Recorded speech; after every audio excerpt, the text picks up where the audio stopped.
मूं सवेर पुछो पए साईं अल्ताफ़ शेख साहब खां त असां पहुतासीं त हू 6 7 या ॿियो टियों अंग्रेज़ी जो ओसिताईं पहुता त उन खां पोइ हुनजी ज़िंदगी में हिकिड़ो नओं जहान उहो दाख़िलु थियो आहे, हिकिड़ो नओं दास्तान दाख़िलु थियो आहे। ऐं पेटाड़ो स्कूल जेको आहे जामशोरे खां 9 किलोमीटर सेवण रोड ते, उन जी कहाणी जे बारे में असां साईं खां पुछंदासीं। पर साईं पेटाड़े पहुचण खां अवल मां अव्हां खां हिकिड़ो सुवाल ही पुछणु थो चाहियां त अव्हां खे पेटाड़ी जी ख़बर कीअं पई, उहो कीअं ठहियो, किथां आयो, अव्हां जे दिमाग़ में छा ॻाल्हि थी, या अव्हां जे वॾनि मां कंहिं उन जो तारुफ़ करायो त इन पासे वञणु खपे? एक्चुअली पेटाड़ो कैडेट कॉलेज जे आउं फर्स्ट बैच जो कोन आहियां, ऐं सेकेंड बैच जो आहियां। फर्स्ट बैच में असांजो स्कूल जो शफ़ीक़ुर रहमान चन्ना उन जो पीउ प्रिंसिपल हो, महबूब अली चन्ना साहब। उहो ही अब्दुल्ला बेगम अब्दुल्ला वारो उन्हनि जो, हा, उहो हाल जो प्रिंसिपल हूंदो। उनजो पुटु शफ़ीक़ुर रहमान चन्ना उहो पेटाड़ो कैडेट कॉलेज में वियो, मुंहिंजो दोस्त हो। पोइ उहो जॾहिं मोकल में आयो तंहिं अची ॿुधायो ॻाल्हियूं त हीअं पीटी परेड थिए थी, रांदियूं थियनि थियूं, हीअं थियनि थियूं। त मां बि चाहियो त हिकिड़ी नवाण ते चाहियो, मुंहिंजे नंढपण खां मुंहिंजे आहे दिमाग़ में हमेशह इहो रहियो आहे त जिते एडवेंचर हुजे या नई ॻाल्हि हुजे उॾे वञिजे। त मूं बि चयो पंहिंजे घर वारनि खे, तिन हालांकि चयो तूं कीअं वेंदे, नंढो हीअं फलां, पर मूं चयो न आउं वेंदुसि। 3 ॾींहंनि में अञा कैडेट कॉलेज ठहियो कोन हो, पर मीरपुर ख़ासि में हिकिड़ो ॿियो को कॉलेज हो, लतीफ़ कॉलेज या को, उन जी बिल्डिंग में उन्हनि कमरा वठी कैडेट कॉलेज पे हलायो। त आउं ॿिए साल आउं अप्लाई कयमि, ऐं चूंडिजी वियुसि त उते वियसि त इहे तव्हां कैडेट कॉलेज पेटाड़े जी ॻाल्हि था कयो? हा, पेटाड़ो जी। मीरपुर ख़ासि वारी ॻाल्हि तव्हां की? कैडेट कॉलेज पेटाड़ो जेको आहे उहो 2 साल मीरपुर ख़ासि में पहिरीं रहियो। अच्छा। तेसीं हू ठहियो पे, बिल्डिंग पे ठही हुनजी। उते हुननि हिकिड़ो कॉलेज हो, लतीफ़ कॉलेज, अञा बि आहे, शाह लतीफ़ कॉलेज को आहे। उनजो हिकिड़ो 4-5 कमरा मथे ऐं हेठि वरी हॉस्टल टाइप उहे रखिया, जंहिंमें 30 खनि छोकिरा पहिरीं बैच में अची चुका हुआ, 30 वरी ॿिया। असां बि वियासीं, ॿिए साल असां वियासीं, असां बि उते रहियासीं 2 साल, यानी असां ॿिया बि उते रहियासीं मीरपुर ख़ासि में। पोइ हू जॾहिं ठही बसि थियो, बल्कि असां जॾहिं वियासीं उन खां पोइ फाउंडेशन स्टोन उनजो पेटाड़ो जो रखियऊं, असां बस में चढ़ी उॾे वियासीं। ऐं असां प्रिंसिपल जेको हो उन्हनि रखियो कर्नल कूम्स रखियो। कर्नल कूम्स इहो आहे त साईं निज़ाम मानी साहिबु हूंदो हो, उन एजुकेशन जो डायरेक्टर अलाह बख़्श निज़ामानी, तंहिंजी यानी उन ॾाढी कोशिशि कई त प्रिंसिपल बि सुठो हुजे। तंहिं ही retired colonel second world war जो POW हो, उहो एजुकेशन में हो। उन सूडान में बि पढ़ायो कंहिं ज़माने में, ॿियनि हंधि बि पढ़ायो। पोइ वरी वर्ल्ड वॉर 2 में उन जंग विड़ी, जंहिंमें उहो पकड़िजी पियो। पोइ जापानियुनि जो कैदी हो 2 साल खनि, जंहिं ते उन किताब बि लिखियो आहे हिकिड़ो मशहूरु, उहो आयो, उनखे रखी हिनखे टाइम मैगज़ीन में एडवर्टीज़मेंट ॾिनूं, ऐं जिन अप्लाई कयो उन मां हुनखे हिन प्रिंसिपल खे रखियो। त उहो मीरपुर ख़ासि में जंहिं साल आउं वियुसि उन ई साल उहो बि आयो। यानी मुंहिंजा जेके मूं 6 साल गुज़ारिया कैडेट कॉलेज में, उहो 6 ई साल ई मूंसां गॾु हो। छो माना 6 खां 12 ताईं 3 ॾींहनि में मैट्रिक हो सिस्टम हो, त मैट्रिक में वधीक ते पढ़णा पिया दर्जात। पोइ मैट्रिक सिस्टम ख़तमु थियो, क्लास सिस्टम शुरू थियो, त हुन में हिकिड़ो क्लास घटिजी वियो। न त असां हेॾे में आउं टियों अंग्रेज़ी पढ़ी ॻोठां वियुसि त उते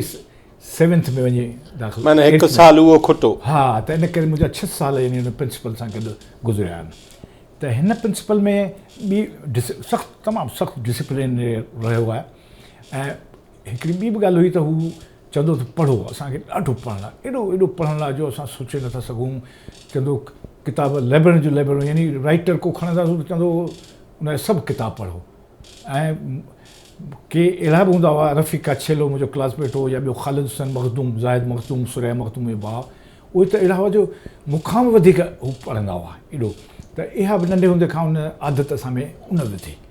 त पढ़ो। ऐं उन सां गॾु वरी मैगज़ीन कढई, उन में चवंदो तव्हां लिखो।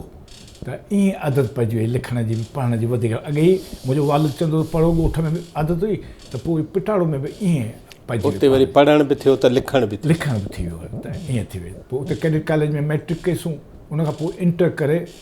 असां 3 ॾींहनि में पेटाड़ो जा, असां वारनि ॾींहंनि में हींअर त वरी पोइ हलिया था वञनि मेडिकल में, हेॾां होॾां इंजीनियरिंग में था वञनि। असांजे ॾींहंनि में सभु फ़ौज में वेंदा हुआ, पोइ के आर्मी में, के एयरफोर्स में, के नेवी में। त त मूं बि नेवी में अप्लाई कयो पर पोइ उन ई वक़्तु ख़बर पई मर्चेंट नेवी जी अकेडमी खुली आहे चिटगांव में ईस्ट पाकिस्तान हो तॾहिं इहो कहिड़ो साल हो? इहो 63 63 में ईस्ट पाकिस्तान में बि मर्चेंट नेवी जी अकेडमी खुली आहे एशिया सॼे एशिया में सिर्फ़ु 2 अकेडमियूं हुयूं हिकिड़ी रूस में ॿी डिफरेंट अकेडमी हुई बॉम्बे में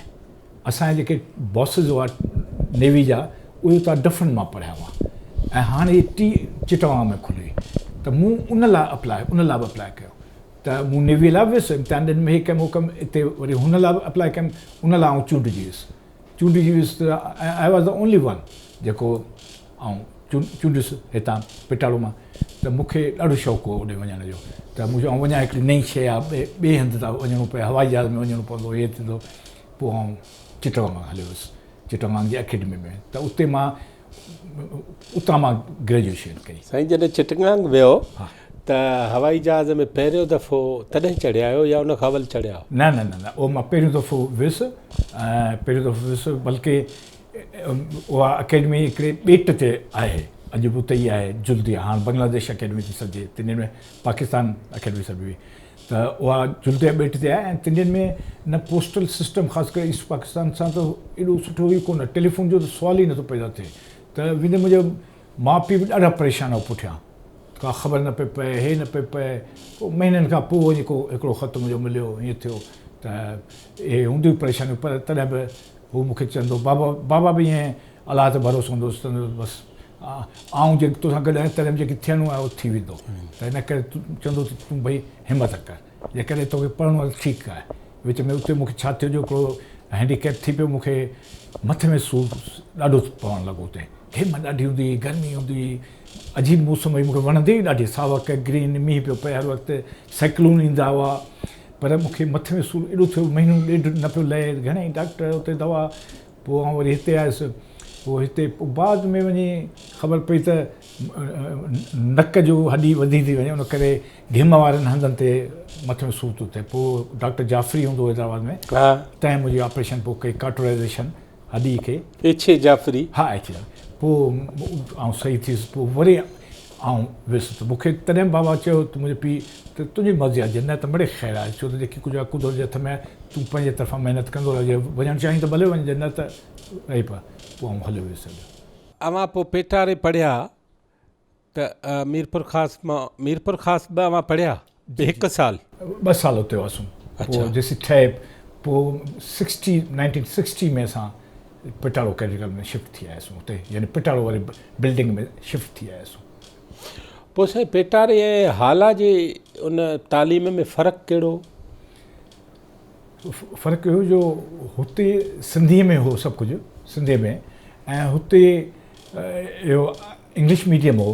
पर उहा बि ॻाल्हि एतिरी न आहे इंग्लिश मीडियम में सिंधी मीडियम हो त हाला में बि अॼु कई इंग्लिश मीडियम आहिनि पर इहो त उते पीटी परेड ऐं सख़्तु डिसिप्लिन हुन चाहियो हुते निज़ामाणी अलाह बख़्श निज़ामाणी वॾो अज़ीम इंसानु आहे तंहिं इहो चाहियो हुते त सिंधी तेसीं फ़ौज में न वेंदा जेसीं उन्हनि खे हेठां खां वठी न कबो तंहिंजी ज़ोर ते कॉलेज ठहियो उन ठहिरायो वरी ॻोठनि मां चूंडी घणा तणा असांजे बैच जा जेके ॾिसंदव न सभु ॻोठाणा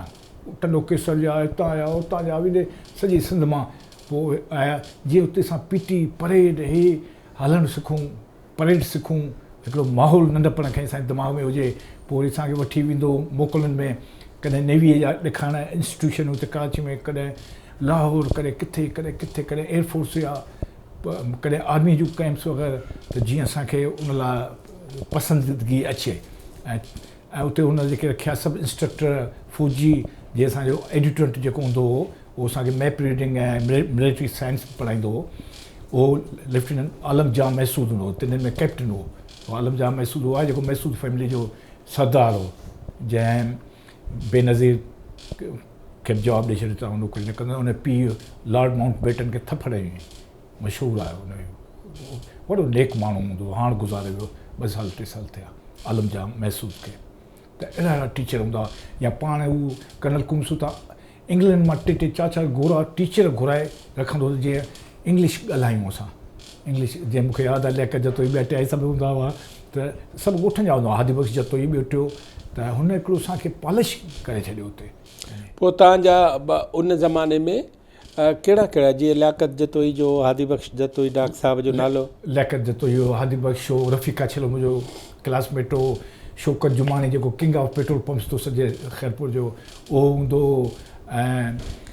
मीरपुर ख़ास जो मिर्ज़ा मसूद बेग आहे मेजर हींअर हुते स्पोर्ट्स जो इंचार्ज, उहो हूंदो लियाकत जतोई। ॿियो बख़्त अली जुमानी जेको पहिरियों एडमिरल बनियो पीर जे ॻोठ जो आहे, बख़्त अली जुमानी उहो हूंदो। ॿियो SP शाहिद उहो लेफ्टिनेंट जनरल थियो, त इहे हूंदा हुआ काफ़ी। पर हुआ सभु ॻोठनि जा हुआ जिन खे हुन लाड़काणे जे पासे जा के माण्हू ज़हन में अथव? तमामु घणा। अख़्तर अब्बासी जेको सफ़दर अब्बासी जो भाउ जेको मुनवर खां नंढो ऐं सफ़दर खां वॾो, उहो त फर्स्ट क्लास फर्स्ट ठहियो। तंहिंजे में सॼी सिंध में हिकिड़ो बोर्ड हो ठहियो। मैट्रिक असां यूनिवर्सिटी मां कई, असां वटि यूनिवर्सिटी जो सर्टिफिकेट। जीअं तव्हां बि चयो त असां इंडिया ब्रिटिश इंडिया में ॼायोसीं, त मुंहिंजो जेको बर्थ सर्टिफिकेट आहे हुन ते हालान न्यू ब्रिटिश इंडिया आहे, पर तीअं मैट्रिक जो सर्टिफिकेट असांखे मैट्रिक जो यूनिवर्सिटी जो सिंध यूनिवर्सिटी जो, उन खां पोइ इंटर बोर्ड मां कईसीं। त अख़्तर अब्बासी उते जो आहे। ॿियो अली रज़ा मेमन हूंदो हो, एम्बेसडर अब्दुल फताह मेमन जो पुटु, अली नवाज़ मेमन जो नंढो भाउ, उहो मुंहिंजो क्लासमेट हो, गुज़ारे वियो वीचारो। त उन पासे आशिक़ हुसैन शाह हूंदो, जंहिंजो हवाई जहाज़ में हींअर एक्सीडेंट थियो, दाइम अली शाह जो पुटु, 4-5 भाउर आहिनि, उहे सखर जा आहिनि, उहे हूंदा। सभु असांजे बैचिस जा तक़रीबन सभु ईअं पॉपुलर आहिनि। अवां जेको चओ था त पोइ डिसिप्लिन जा अवां ते असर कहिड़ा पिया? डिसिप्लिन त असर इहे पिया जो हिकिड़ी दफ़ा मिसाल जी ॻाल्हि, जॾहिं लियाकत अली जतोई चीफ मिनिस्टर हो, त हिकिड़े ॾींहुं आउं सुबुह साण विस्प जहाज़ ते मुंहिंजो जहाज़ हिते आयल हो, त आउं हिते डिफेंस में रहियो पियुसि। तव्हां गाॾी खणी आउं राति जो ईंदुसि घर, वरी जहाज़ ते हलियो हुयुसि जेसीं वञे। त आउं जहाज़ ते पियुसि सुबुह साण 7:30 बजे 8 बजे,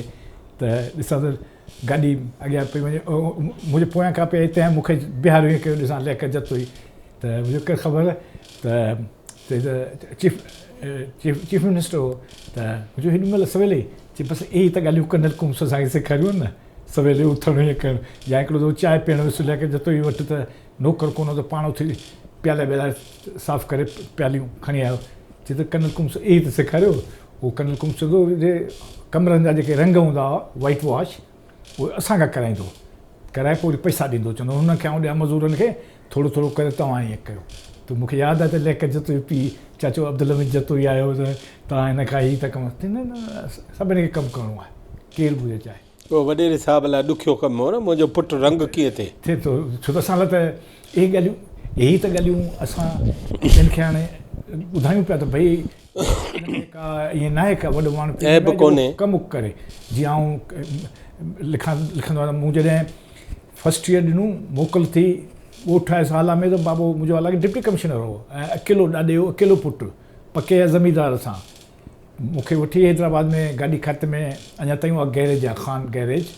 उते अची हुन मिस्त्री जे हवाले कई त हिनखे कमु सेखार। ऐं जून जुलाई जे महीननि में गर्मीअ में कमु करणु, वरी ॿिए साल मुंहिंजे भाउ मैट्रिक कई त उनखे बि वठी आयो, ॿिन्ही खे असांखे उते। इहो भला वॾे खे छो हूंदो ख़्यालु? ॿुध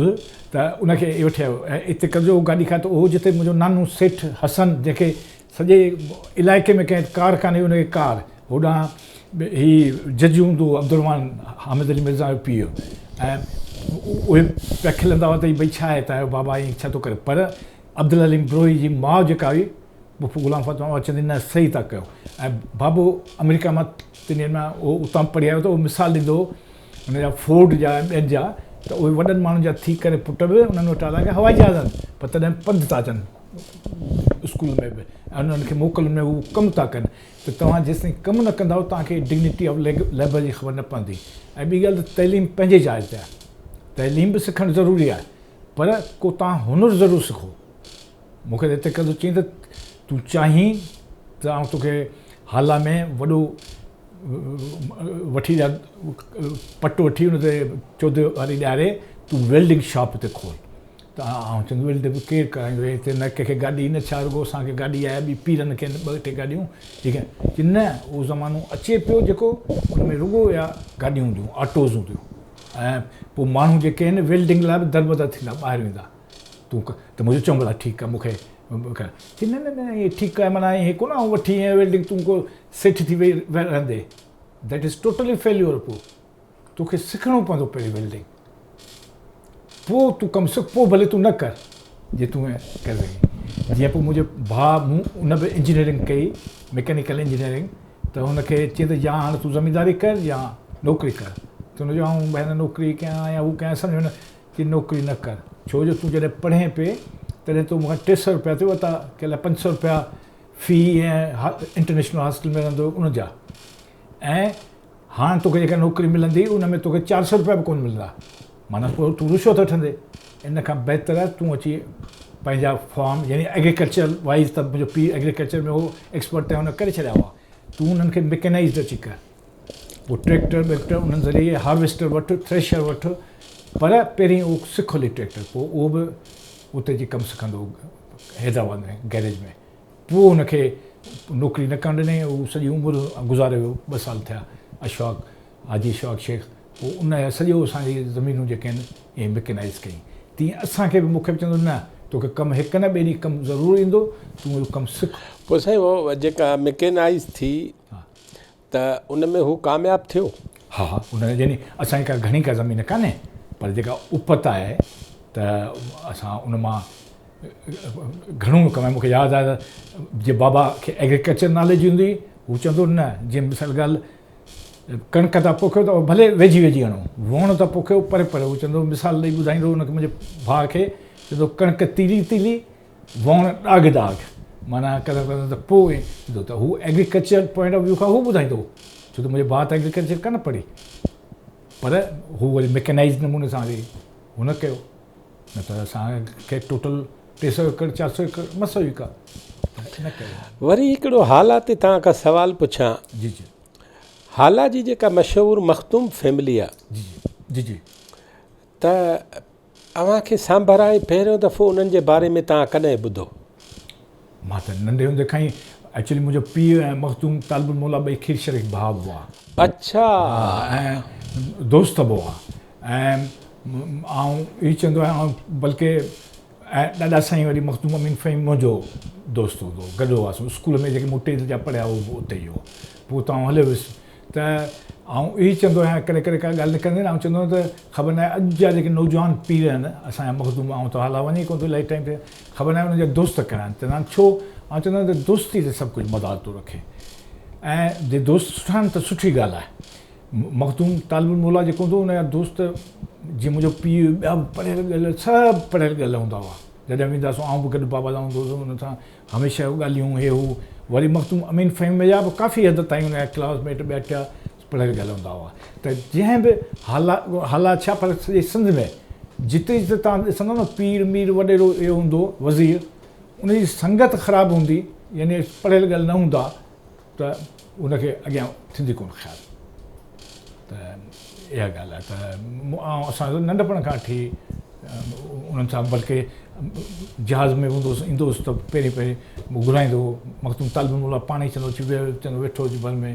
ऐं मूंखे यादि आहे हीउ नंढो हूंदो जमील ज़मा उनखे पंहिंजे भरिसां वेही उनखे वेठो सेखारींदो सम्झाईंदो त राति बि हिकिड़े मां दोस्त खे बि चयो मूं चयो जमील ज़मा त सभिनी में आइडियल हुअणु खपे छो त हुनखे त हुन ॾाढी ख़ासि तौर ट्रेंड कयो